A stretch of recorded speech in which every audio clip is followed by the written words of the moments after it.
Un ovni deja un misterioso anillo resplandeciente. El contraste con el suelo en el centro y el suelo alrededor es asombroso. Se han encontrado extrañas piezas de metal en un cuerpo humano luego de un encuentro con un alienígena. Definitivamente nada se hincha en el cuerpo debido al objeto, lo que es literalmente imposible. Todo un equipo de recuperación formado por profesionales mexicanos supuestamente corre peligro cuando inspecciona el lugar donde se estrelló un ovni. Vieron que había numerosos cadáveres, lo que les llevó a creer que les había ocurrido algo extraordinario. Y unos platillos voladores fueron filmados. Parece una estrella apenas visible y emite una pálida luz verde. La década de 1970 fue una era en la que se informaron haber visto algunos de los más extraordinarios ovnis.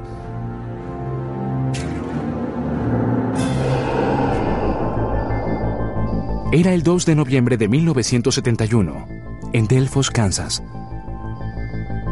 Ronnie Johnson, de 16 años, estaba haciendo sus quehaceres en una pequeña granja aproximadamente a las 6 de la tarde. Lo que ocurrió luego le cambió para siempre la vida a Ronnie. De repente, mientras está trabajando, oye un ruido,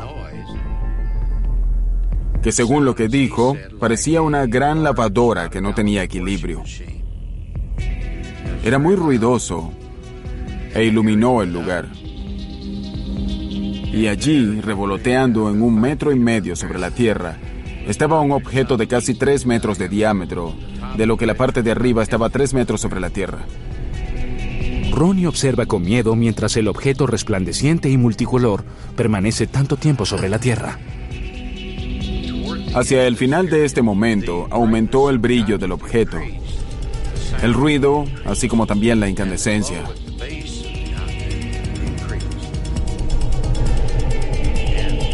Dicha incandescencia parecía ser una mancha brillante que caía desde la base hasta el piso. Ronnie vio cómo el objeto resplandecía y cuando estaba despegando lo dejó ciego. Oía que el ruido se retrasaba hacia el sur lentamente. Y finalmente comenzó a recuperar la visión. Corrió hacia su casa y se lo contó a sus padres. Ellos salieron corriendo y también vieron el objeto.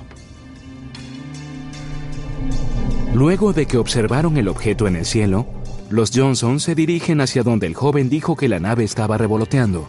La familia quedó sorprendida con lo que vio. Vieron un gran anillo luminoso en el suelo y la luminosidad en los árboles que estaban cerca. Corrieron a la casa, sacaron la cámara fotográfica a la que le quedaba una foto. Entonces, tomaron la única fotografía que he visto de un sitio luminoso al cabo de 10 minutos de la ascensión del objeto. Esta es la verdadera fotografía tomada por la madre de Ronnie, Irma Johnson. Luego de fotografiar el anillo resplandeciente, la familia rápidamente se da cuenta de que hay mucho más por descubrir. Los padres de Ron tocaron la sustancia que estaba en el suelo y que había sido soltada por el ovni, y de inmediato los dedos se le entumecieron. Después la señora Johnson se tocó la pierna con la mano y la pierna se le adormeció.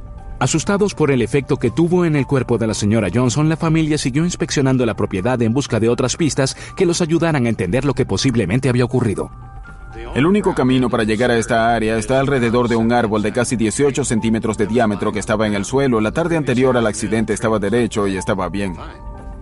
¿La misteriosa nave derribó el árbol? La familia Johnson no solucionó el problema. Al día siguiente, el comisario Ralph Inlow empieza una investigación en la propiedad. Cuando el comisario llega al sitio donde ocurrió el incidente, fue el primero en observar la rama partida del árbol, que se había partido en 2,5 metros sobre el suelo e inicialmente sobresalía del extremo del anillo. Entonces determinó que probablemente estaba partida y caída debido a un objeto o algo sólido que había estado allí. El comisario Inlow también descubre un residuo misterioso dentro del anillo. Y en ese momento, la superficie donde estaba el anillo era una corteza blanca, pura y muy dura. Eso aparece en la fotografía. contrasta con el suelo en el centro y el suelo que está alrededor. Es asombroso. Perplejo con los descubrimientos, el comisario Inlow recoge muestras y las encierra en la caja de seguridad de su oficina. 4 semanas después, la noticia del incidente de Delfos le llega al astrónomo de la Universidad de Northwestern, el especialista en ovnis del gobierno de los Estados Unidos, el Dr. Allen Hynek. A principios de la década de 1960, el Dr. Hynek creía que la evidencia física es la clave para solucionar el enigma de los ovnis. Intrigado, envía a su colega Ted Phillips para que realice la investigación pertinente. Cuando llegué a la granja, conversé brevemente con los testigos y me llevaron al sitio del anillo, que era un pantano. Y para mi sorpresa, en ese terreno negro, húmedo, abandonado y que retiene agua, había un anillo perfectamente delineado de nieve. Nieve que no se había derretido y cubría totalmente el anillo. Era algo increíble, y entonces le tomé muchas fotografías. La nieve que no se había derretido era una sorprendente prueba en la investigación de Phillips. El anillo en el lugar del aterrizaje es hidrófobo o rechaza el agua. Algo afectó el suelo.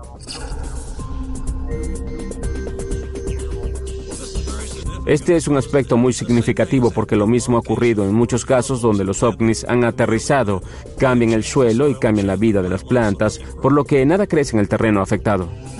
Phillips enfoca metódicamente el caso de Delfos y otros casos con la precisión de un investigador de una escena donde se realizó un crimen. En la investigación de una escena donde ocurrió un crimen, la teoría predominante es que no puedes ir a la escena del crimen y salir sin llevarte algo, ni puedes irte sin olvidar algo. El investigador o el técnico de la escena del crimen debe averiguar qué ocurrió. El mismo enfoque es válido en el caso de un incidente con un ovni.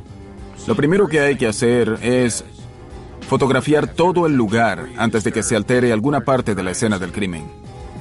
Y luego de que tomé todas las fotografías necesarias, comencé a trazar líneas y a realizar medidas para obtener la medida exacta del anillo. Luego de que observé cuidadosamente el anillo, comencé a mirar minuciosamente el resto del lugar mientras la familia me guiaba y me decía, bueno, esto ocurrió aquí y luego allá ocurrió esto. Phillips también analiza la fotografía tomada por la señora Johnson. Intenté repetir la fotografía que tomaron esa noche reiteradas veces, pero no me fue posible. Intenté hacer de todo. Usé la misma cámara, la misma película fotográfica, las mismas condiciones de iluminación, con y sin flash. Sin embargo, fue imposible hacerlo. Intrigado por los descubrimientos en el sitio, Phillips regresa con el Dr. Hynek con casi 18 kilogramos de muestras del suelo y más de 100 fotografías. Armado con la nueva evidencia de Delfos, el Dr. Hynek recluta a algunos científicos para que lo ayuden a obtener una opinión científica imparcial y válida para el caso. Llegan a la conclusión de que el suelo del anillo de Delfos era considerablemente diferente del suelo normal de ese lugar. Pero el gran avance en los análisis de Delfos ocurre 20 años después, cuando Ted Phillips conoce a la química analítica Phyllis Bodinger. En 1999, Bodinger estudia la evidencia en un laboratorio de Chagrin Falls. A Bodinger le sorprende que el suelo siga siendo hidrófobo o que repele el agua, incluso luego de que han transcurrido décadas del incidente. Ella recrea el experimento en el laboratorio y los resultados son exactamente los mismos. Voy a demostrarles que el suelo del anillo de Delfos continúa siendo hidrófobo luego de todos estos años. Le agregaré aproximadamente la misma cantidad de agua. El agua de la parte de arriba es mucho más oscura que la muestra control, por lo tanto, obviamente, se ha extraído algo.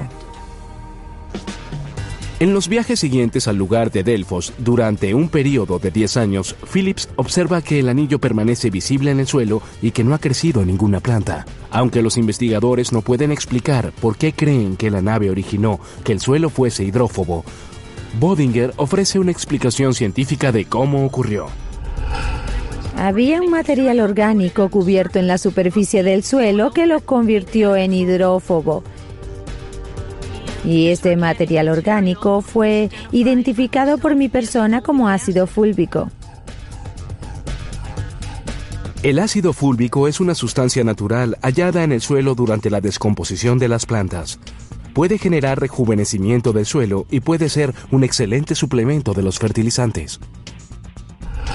Aunque el ácido fúlvico se halla naturalmente en el suelo, Bödinger cree que la cantidad de esa sustancia en el anillo de Delfos es cualquier cosa menos natural.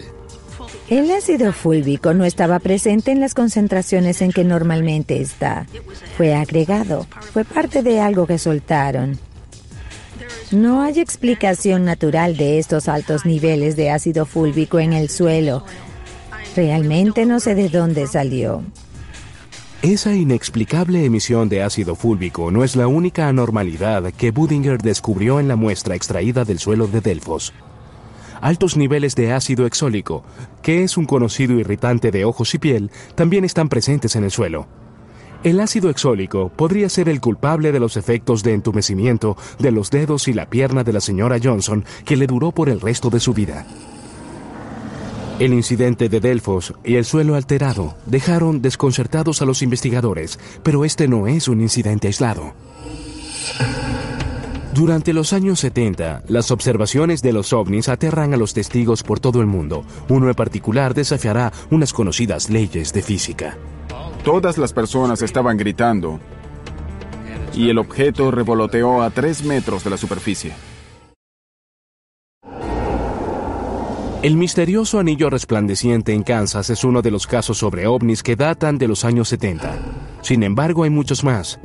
Es más, lo que diferencia los años 70 de otros años es la abundancia de evidencia física que dejaron esos ovnis. Y para los expertos como Ted Phillips, muchas de las aseveraciones son suficientemente creíbles y sustentan la realidad sobre los ovnis. Y en los cientos de casos que he investigado personalmente, mi conclusión es que nos hemos enfrentado a un dispositivo que está bajo el control de algo inteligente. Y eso es obvio por las cosas que hace, por el modo como maniobran en una pista de aterrizaje, entre muchas otras cosas. Es el 1 de septiembre de 1974, en Langenburg, Saskatchewan, Canadá. Para el granjero Edwin Ford, una tarea de rutina se convierte en una de las experiencias más atemorizantes de su vida. Ford observó el objeto cerca del suelo, se detuvo y se acercó bastante a él y vio que era metálico. Era plano en el fondo y tenía una especie de cúpula arriba. Estaba revoloteando a unos 30 centímetros de la superficie. Ford estaba a una distancia de 4,5 metros del objeto a plena luz del día. No hacía ruidos. Estaba girando, rotando a una misma velocidad. Dijo que la superficie de esa cosa tenía una apariencia muy vieja y usada. Además comentó que tenía unos surcos oscuros. Y en la base vio que tenía una especie de cinturón ancho que rodeaba toda la sección inferior. Impresionado con lo que encuentra, Ford lentamente aleja el tractor con la esperanza de escapar del objeto. Mientras está subiendo, la impresión se convierte en terror cuando se da cuenta de que no es un solo ovni, sino una flota entera. Y vio que había 4 más, y estaban equidistantes formando un semicírculo alrededor del césped alto. Todos eran de la misma clase de objetos, tenían la misma configuración, el mismo color y todos rotaban. El suelo o el cultivo que estaba debajo del objeto estaba girando en espiral. Y las plantas estaban rotando y estaban siendo derribadas debajo de todos los ovnis. Luego de revolotear en el campo durante unos minutos, los objetos comenzaron a ascender. Los objetos ascendieron silenciosamente y verticalmente en una formación paso a paso. Objeto 1, 2, 3, 4 y 5, y mientras descendían vertical y silenciosamente, observó que debajo de cada objeto había 2 conductos. Estos eran como unas extensiones de las cuales salía una especie de penacho de 1,80 metros aproximadamente de un material gris. Al poco tiempo después, los objetos desaparecieron. Luego del encuentro de Ford, el alguacil Ronald Morier de la Policía Montada Real de Canadá recibe la noticia del incidente y visita la propiedad de Ford. La evidencia física que descubre deja desconcertados a los investigadores. Había 5 anillos. Todos formaban remolinos y todos estaban compactados. En la misma dirección en sentido contrario a las agujas del reloj. El área central de los anillos no resultó afectada. El césped estaba normal y el diámetro variaba entre 2 metros y 40 centímetros y 3 metros y 30 centímetros aproximadamente. La conclusión de Morier, luego de una investigación completa y de gran alcance, me impresionó considerablemente. Dijo que este incidente sucedió de verdad y que lo que había causado que esos anillos salieran del aire los había hecho irse de la misma forma. Y eso prácticamente lo dice todo.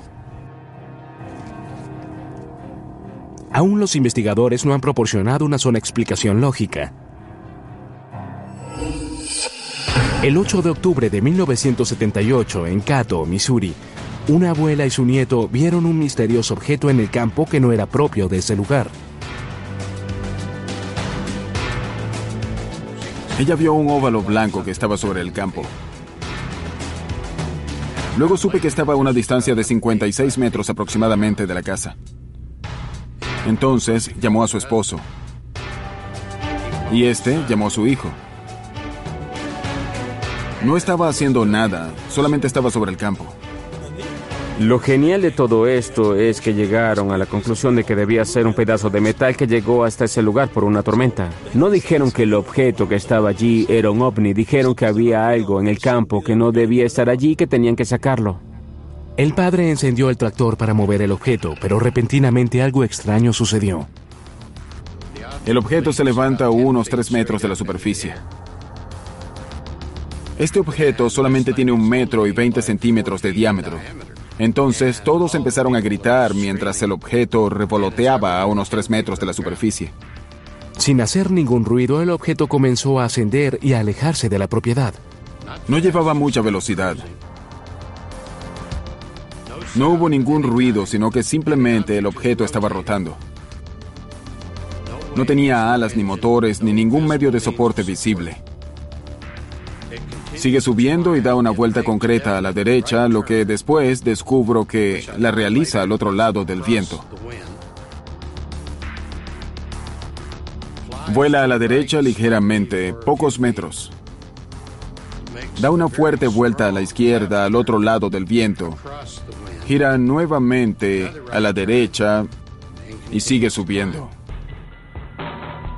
Mientras el objeto sigue subiendo, los testigos dicen que se reúne con otro ovni un poco más grande que tiene forma cilíndrica y está en el cielo.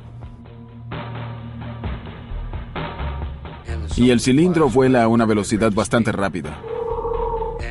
Por lo que el granjero y su hijo caminaron hacia el lugar donde había aterrizado el objeto y al llegar vieron un área de 1 metro y 20 centímetros de plantas deshidratadas. Todo el sitio se había vuelto marrón y estaba marchito, las plantas estaban muertas. Las características físicas que deja el ovni son asombrosas. Esta fotografía fue tomada solo unos minutos luego de que sucedió el incidente y prueba a los investigadores que algo inexplicable ocurrió en la granja de Cato. Este sitio tiene forma de óvalo, básicamente. El césped que está más cerca del lugar es de un verde exuberante, perfectamente en buen estado. Ningún otro lugar en todo el campo se parece a esta área.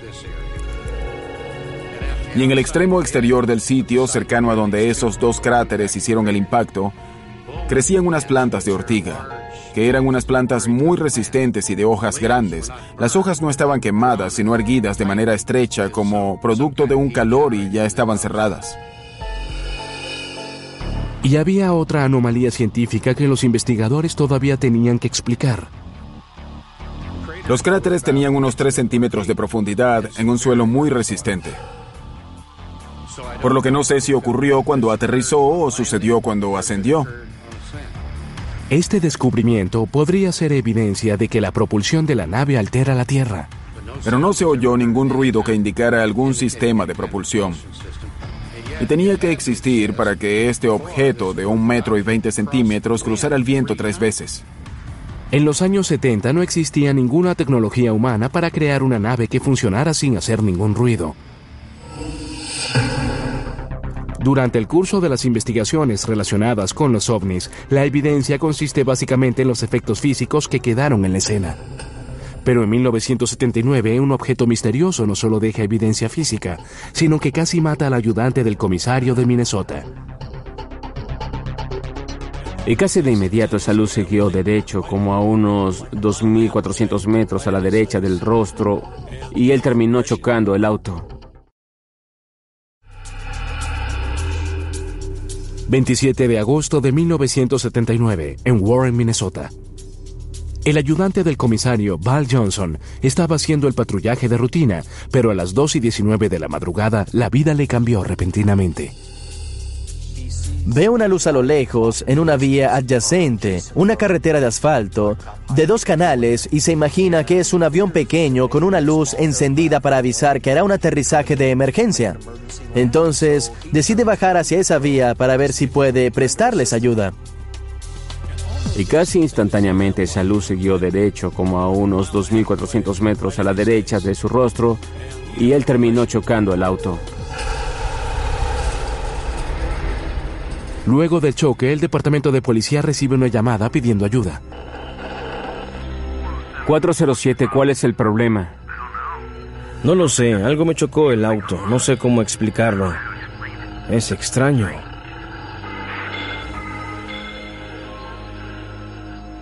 Uno de los oficiales que vio el daño ocurrido en persona fue el comisario del condado de Marshall, Herb Mustard. El comisario Mustard, un encargado en esa época, recuerda lúcidamente la noche del encuentro con el verdadero auto del accidente. Val Johnson aún estaba en el auto. Estaba mareado y algo confundido. No sabía con certeza qué le había pasado en ese momento. Y el auto presentó un deterioro considerable, lo que se registró en ese momento. Val Johnson estaba conduciendo un LTD Ford y esos autos no se destruyen con cualquier cosa, por lo que fue un gran choque. El deterioro que sufrió el auto deja desconcertados a los investigadores en la escena del incidente. Al examinarlo, el primer daño que vemos es hecho al foco delantero del auto. Está averiado, está como se encontró originalmente esa noche. Lo interesante es que al ver el foco no hay restos de pelo de ciervo ni de otra clase que podría explicar cómo ocurrió eso. Y luego cuando subimos en el auto y vemos el capó, observamos una abolladura y más adelante, el parabrisas está averiado y bastante roto. Nuevamente falta la evidencia de alguna roca u otra cosa que haya roto este parabrisas. Y después, al observar el techo, vemos que uno de los lentes de las luces de emergencia está averiado y detrás se nota que las 2 antenas están deterioradas. Lo interesante de estas antenas es que donde estaban dobladas había algunos insectos, lo que indica que nadie usó una herramienta para doblar la antena, porque hubiese molestado a esos insectos. Los efectos del supuesto encuentro del ayudante Johnson van más allá del daño causado a la patrulla. Después continuó la investigación. A Val Johnson se le diagnosticó lo que se llama ceguera de soldador, supuestamente como producto de la luz que encontró. Otra de las cosas curiosas es el reloj de Johnson y el reloj del auto.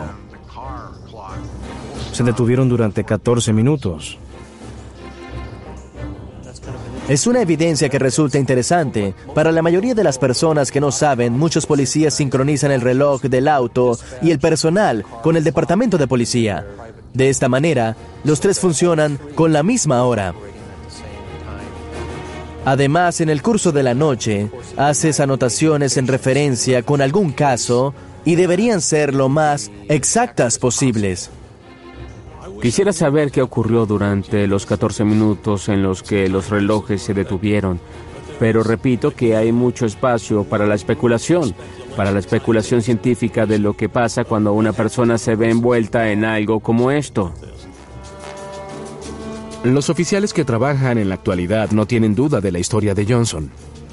Creo que cuando el oficial Johnson trabajaba como ayudante fue sincero esa noche. Johnson dijo la verdad. Walt Johnson fue un buen hombre, una persona sincera y un buen ayudante del comisario. No tengo ninguna razón para no creer lo que dijo. Cuando un oficial cuenta una historia de un encuentro de este tipo, lo arriesga todo. Arriesga la carrera, la vida personal, quizá incluso hasta el matrimonio y la familia. Arriesgan todos los aspectos de su vida. Phillips reabrió la investigación sobre el encuentro ocurrido en Minnesota, con la esperanza de descubrir lo que ocurrió en realidad en las primeras horas de la madrugada del 27 de agosto de 1979. El 30 de mayo de 1978 ocurrió un incidente relacionado con un ovni. Y este resalta entre los demás porque, según se informa, dejó evidencia física implantada en uno de los testigos. Tim Cullen y su esposa Janet estaban conduciendo hacia el norte cerca de la autopista 59 cuando encuentran lo que creen es un ovni. Solamente recuerdan haber estado en la escena durante unos minutos, pero cuando regresan a casa descubren que desaparecieron durante más de una hora. 20 años después, una radiografía de rutina revela una pieza de metal inexplicable en el brazo de Tim. Cullen lo vincula con esa noche en la primavera de 1978 y contacta al Dr. Roger Leir. Soy un cazaovnis y mi trabajo es realizar la investigación de la diminuta parte de unos fenómenos muy extraños.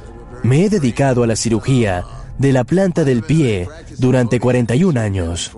He realizado algunas investigaciones en numerosos campos médicos y ahora aplico mis conocimientos científicos en los fenómenos físicos de los fenómenos de la evidencia física de las abducciones realizadas por los alienígenas. El Dr. Leir contestó la llamada de Tim Cullen. El primer contacto fue para decirme quién era y qué pensaba que quizá podía estar asociado con el fenómeno de la abducción. También me dijo que tenía un objeto metálico en el brazo. Le hicimos una radiografía y observamos que ciertamente tenía un cuerpo extraño allí que parecía ser metálico. Lo que está viendo es la verdadera cirugía que fue realizada el 5 de febrero del 2000. El Dr. Leir supervisa el procedimiento para quitarle el objeto extraño del brazo a Tim Cullen. Aunque no hay una cicatriz previa, se encuentra objeto metálico de 6 milímetros debajo de la piel. Luego de que el objeto fue retirado, descubrimos dos aspectos muy sorprendentes. El primero es que nada se hinchó debido a la presencia del objeto en el cuerpo, lo que es literalmente imposible. Y el segundo aspecto es que hay numerosas neuronas que en realidad no pertenecen a esa área en particular, y estas neuronas son llamadas propioceptores. Los propioceptores son un grupo activo de terminaciones nerviosas. Normalmente están ubicadas en las manos y en los pies y responden al contacto, a la temperatura y a la presión. Según el Dr. Leir, no hay explicación médica para que estén conectadas con una pieza metálica en el cuerpo humano. Cuando vemos lo que pasa en el cuerpo luego de que entra el objeto, es que al cuerpo no le gustan las cosas extrañas adentro y por lo tanto reacciona ante estas. Ahora, si tenemos plomo de un lápiz de grafito o algo parecido, rápidamente la reacción es la inflamación de la parte del cuerpo. Pero cuando vimos estas cosas, no había nada en lo absoluto. Por lo que solamente por eso son drásticamente diferentes a cualquier cuerpo extraño que tenemos adentro. Creo que estas neuronas son una especie de conector al que esta cosa está unida y está usando la neuroenergía del cuerpo para funcionar.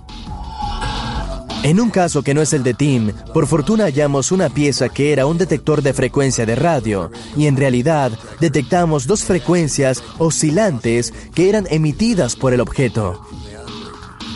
Cuando son retirados del cuerpo no hacen nada, por lo tanto, obviamente, conectarlas a algún lugar del cuerpo les da una especie de energía que les permite hacer eso que hacen. El Dr. Leir ha supervisado más de 10 de estas operaciones. En cada cirugía se ha extraído un objeto extraño del cuerpo. La evidencia recogida por el Dr. Leir parece desafiar la lógica científica.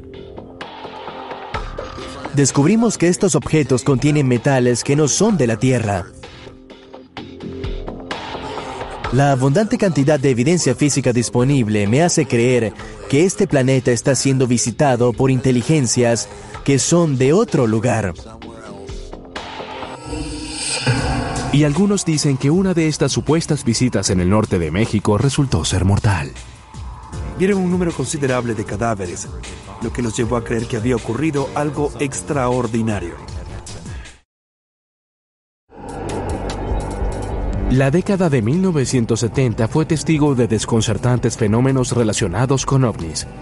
Desde un anillo resplandeciente en Kansas hasta un objeto extraño que se encuentra en el brazo de un hombre. El 25 de agosto de 1974, México es sede de su propio incidente misterioso y, según algunos, letal.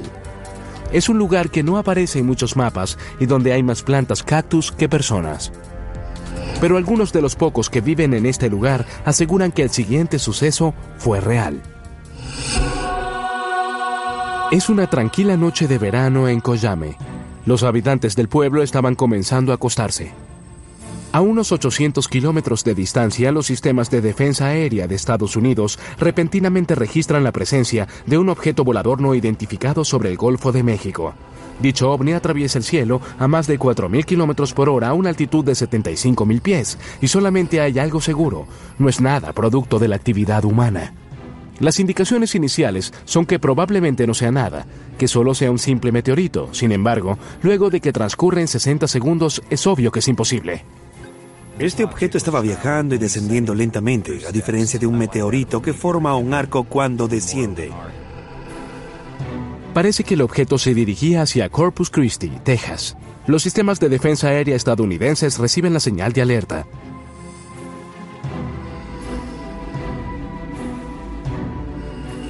Repentinamente, el objeto volador no identificado gira hacia la izquierda y entra en el espacio aéreo mexicano a unos 74 kilómetros al sur de Brownsville, Texas.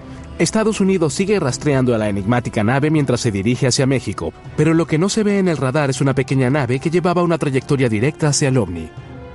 Lo que también es interesante sobre este caso es que, al mismo tiempo que el ovni estaba moviéndose de un lado a otro, un avión salía de El Paso y se dirigía a Ciudad de México. El pequeño avión civil sale del Paso y se dirige a la ciudad capital de México, pero nunca llega a su destino.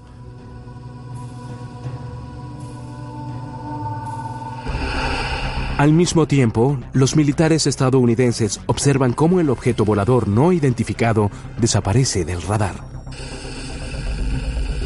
Parece que ha ocurrido algo inimaginable. Se presumió que hubo una colisión de algún tipo donde tanto el avión como la nave chocaron. A la mañana siguiente, 9 horas luego de que el avión civil desapareció en el desierto, un equipo de recuperación busca la derribada nave. Al otro lado de la frontera, la inteligencia estadounidense escucha. Los estadounidenses interceptan un radio militar mexicano. Los escombros del avión desaparecido han sido ubicados en las afueras de Coyame. Al cabo de un momento, de manera sorprendente, se anuncia que se han visto otro grupo de restos. Pero no se trata de ningún avión. El equipo de recuperación mexicano encuentra una especie de disco plateado de forma clásica, de una altura de 5 metros y un espesor de unos 13 centímetros, convexo. En los dos extremos parecía un platillo. La superficie del platillo tiene la apariencia de acero pulido. No tiene marcas, luces y no hay ningún cadáver adentro. Sin embargo, parece que sufrió daños en 2 lugares, posiblemente causados por una colisión con un avión civil y luego cayó al suelo. En cuestión de segundos, los oficiales mexicanos declaran un silencio por radio en todas las actividades de búsqueda. Mientras tanto, los oficiales de Estados Unidos se comunican con el gobierno mexicano y le ofrecen ayuda en la actividad de recuperación, y su oferta fue rechazada. El gobierno mexicano rechazó la oferta y les dijeron que solamente tenían escombros de un avión. Mientras el equipo mexicano recoge los escombros del accidente, Estados Unidos está ocupado reuniendo a los mejores en materia de recuperación en el Fuerte Bliss, Texas. El equipo incluye 4 helicópteros, 3 UAV pequeños y un gran Sea Stallion. El equipo es colocado en espera mientras la vigilancia de Estados Unidos explora la situación. Estados Unidos controlaba todo otra vez por medio de sus espías y a lo que yo llamo la red de vigilancia de espías. Bien, mediante la vigilancia satelital, así como también aviones que volaban a poca altura. La vigilancia estadounidense revela que los mexicanos han hallado el ovni de cajuela plana y lo movieron del lugar del accidente. Posteriormente, algunos dijeron que las fotos satelitales tomadas revelan un sorprendente hallazgo. El convoy mexicano se detuvo y no ocurrió algo muy bueno. Vieron un número considerable de cadáveres, lo que los llevó a creer que había ocurrido algo extraordinario. Los oficiales de Estados Unidos le dan luz verde a su equipo de rescate. 4 helicópteros salen de Fort Bliss. Una de las cosas que me parece obvia de este caso es que el gobierno de Estados Unidos respondió muy rápido y de manera muy organizada. Reunieron el equipo en Fort Bliss y rápidamente estaban en el sitio recuperando todo esto. No era la primera vez que lo hacían.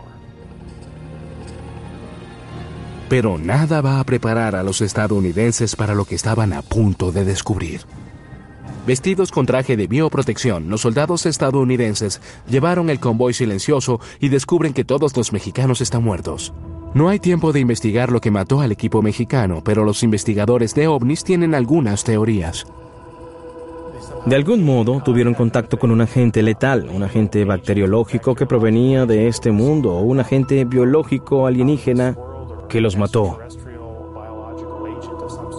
Esta es mi teoría favorita.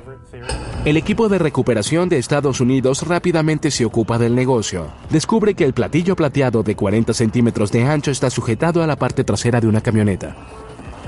Las correas son reconfiguradas y conectadas a un cable que transporta carga desde el helicóptero Sea Stallion. Totalmente seguro. El disco de unos 680 kilogramos es levantado y llevado para Estados Unidos. Luego de que el platillo se fue, el equipo se concentra en la evidencia que queda. Reúnen los restos del avión, los vehículos del convoy y los cadáveres de los mexicanos. Reunieron los escombros y los cadáveres del equipo de recuperación de México y los estallaron con explosivos potentes. La razón fue para ocultar evidencia. Después de que realiza su trabajo, el equipo de recuperación se dirige nuevamente a la base. Se desconoce a dónde se llevaron el ovni. Algunos especulan y dicen que a Atlanta, Fort Bliss o a la base aérea Wright-Patterson. Si el accidente del ovni de 1974 fue real, no hay ninguna evidencia para probarlo. Pero al otro lado del mundo, el personal de un canal de televisión australiano filmó un ovni.